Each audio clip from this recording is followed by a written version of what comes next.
फातिमा की रानी माँ, प्रभु यीशु की माँ, आसरा तू ही है माँ।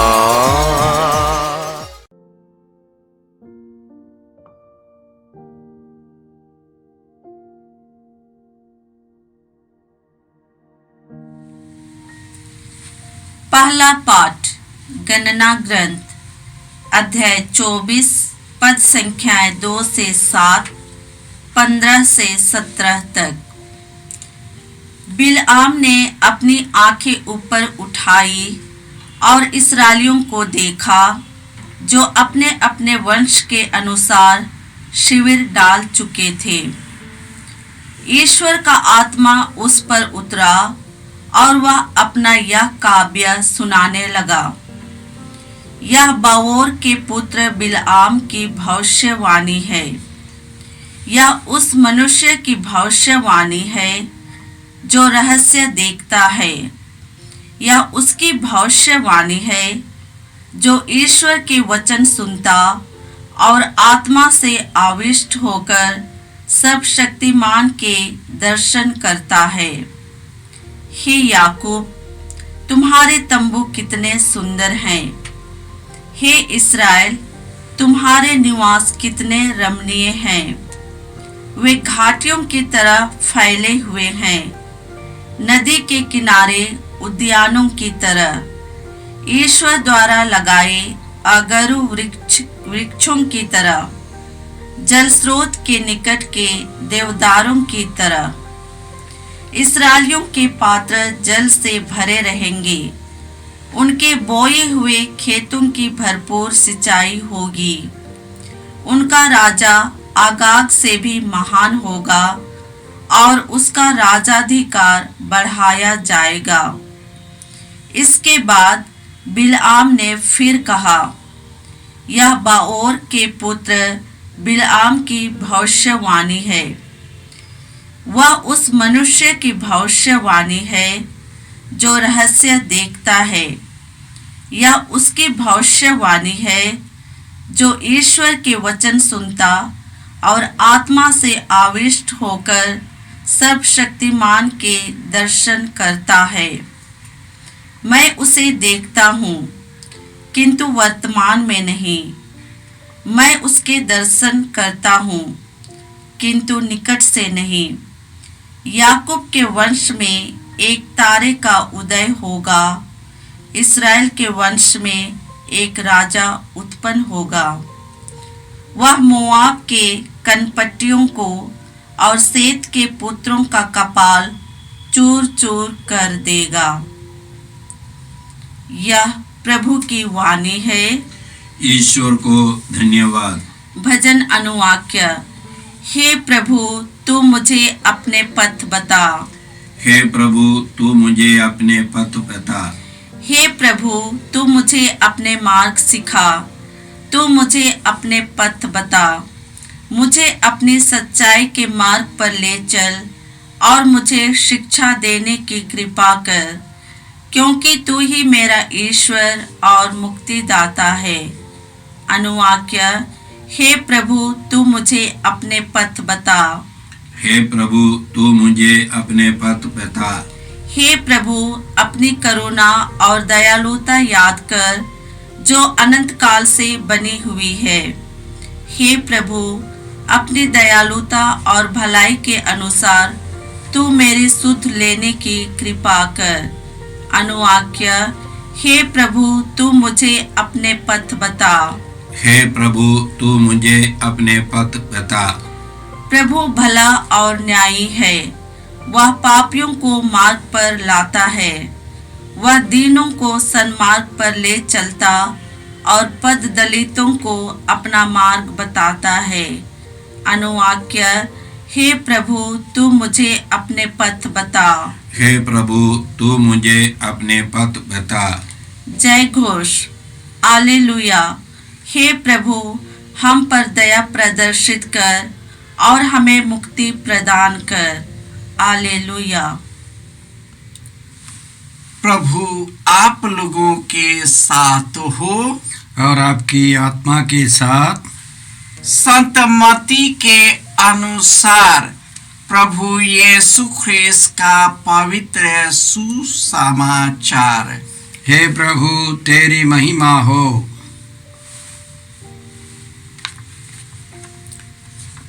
अध्याय 21 पद संख्याएं 23 से 27। जब यीशु मंदिर में पहुंच गए थे और शिक्षा दे रहे थे, तो महायाजक और जनता के नेता उनके पास आकर पूछने लगे, आप किस अधिकार से यह सब कर रहे हैं? किसने आपको अधिकार दिया है?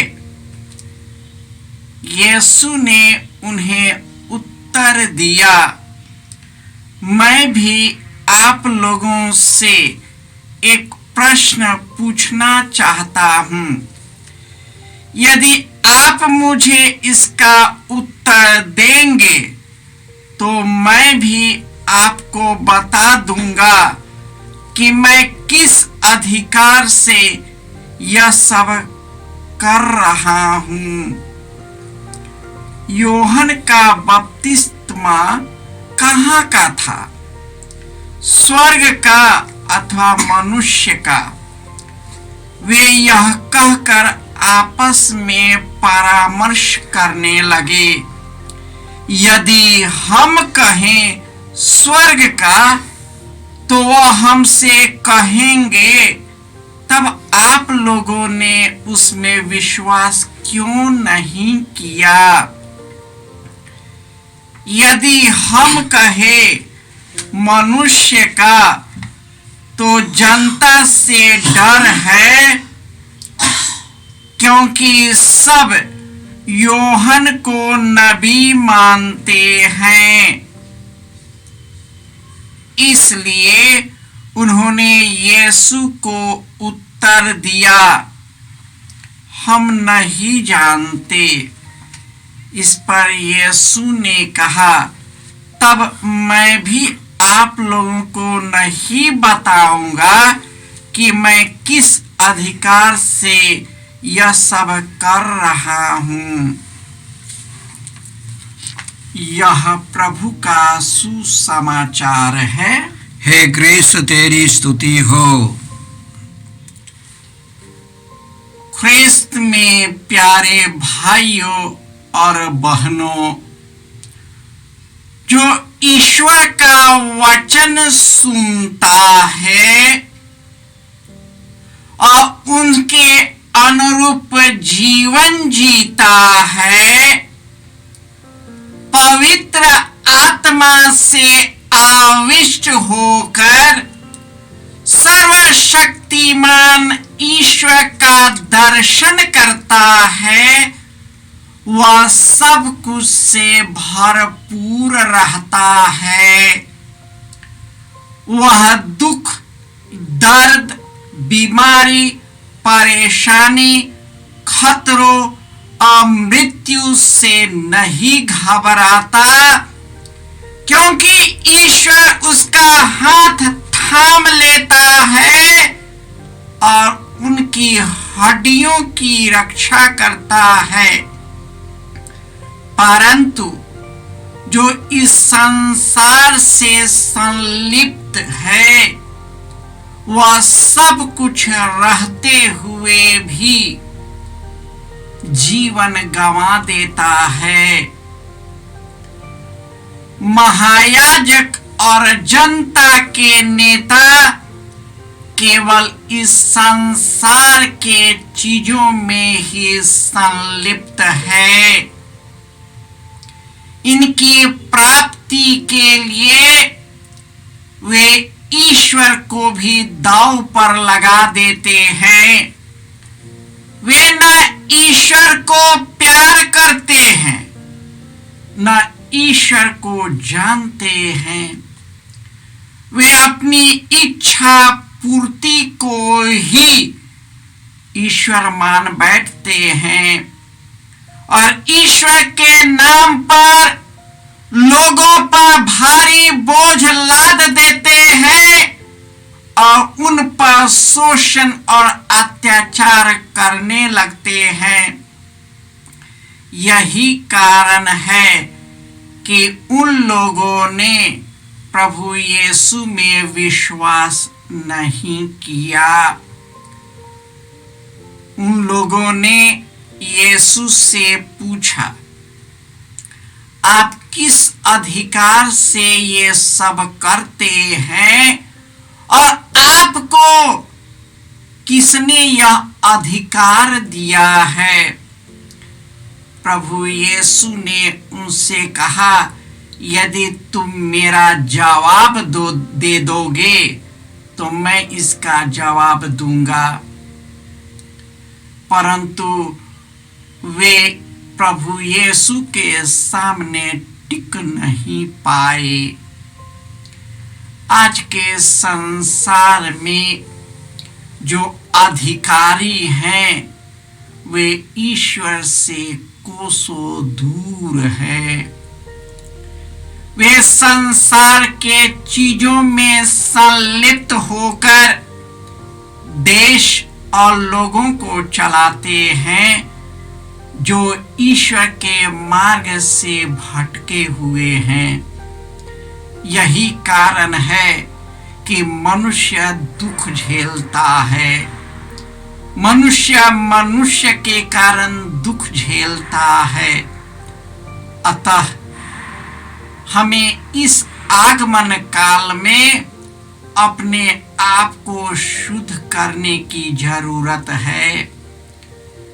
पश्चातापी हृदय से यीशु के पास आना है और प्रभु यीशु इतना दया और करुणा से भर गए हैं कि हम पाप करने पर भी वे हमारे गुनाहों को माफ कर देते हैं।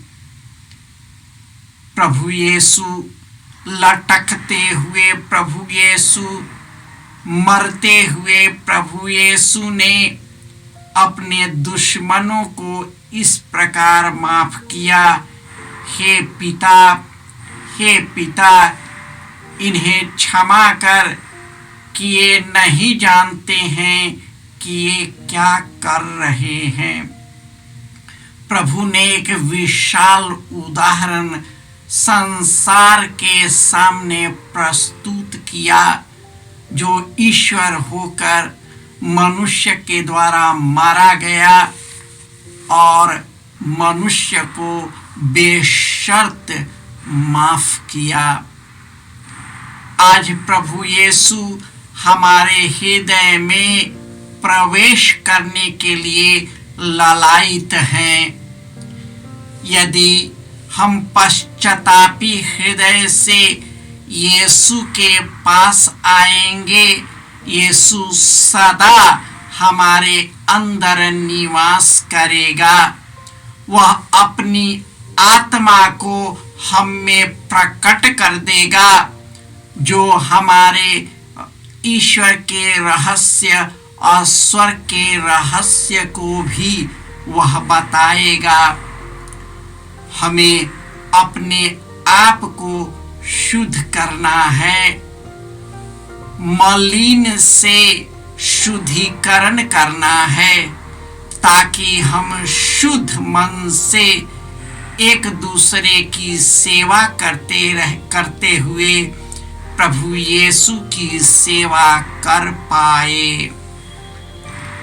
हे प्रभु यीशु, तूने हमें इतना प्यार किया कि तूने हमें ईश्वर की संतति बनने का अधिकार दिया है।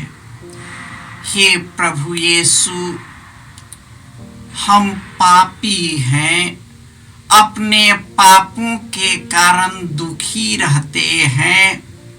हे प्रभु यीशु, तू अपने घावों के द्वारा हमें भला चंगा और स्वस्थ करे, ताकि हे प्रभु यीशु तेरे ही मार्ग, सत्य और जीवन पर चलकर अपनी जिंदगी और दूसरों की जिंदगी खुशहाल और सुखी कर सके। जय यीशु क्रिस्त में प्रिय भाई और बहनों, प्रभु यीशु ने हमें आदेश दिया है संसार के कोने कोने में जाकर सारी सृष्टि को सुसमाचार सुनाओ। सुसमाचार सुनने के लिए और सुनाने के लिए एक अच्छा मौका है। आप कृपया इस चैनल का सब्सक्राइब करें, लाइक करें, शेयर करें, बेल आइकन दबाएं ताकि यहाँ की नई वीडियोस की सूचना आपको मिलती रहेगी। साथ साथ आप दूसरों को भी प्रेरणा दें इसका सब्सक्राइब करने के लिए। याद रखें, कल के मिसा के दैनिक पाठ और उस पर टिप्पणियाँ आज ही दोपहर के बाद हम लोग अपलोड करते हैं। कृपया आज ही उसको सुनकर कल की तैयारी करें। प्रभु यीशु आपको और आपके परिवार को 100 गुनी आशीष देंगे। जय यीशु।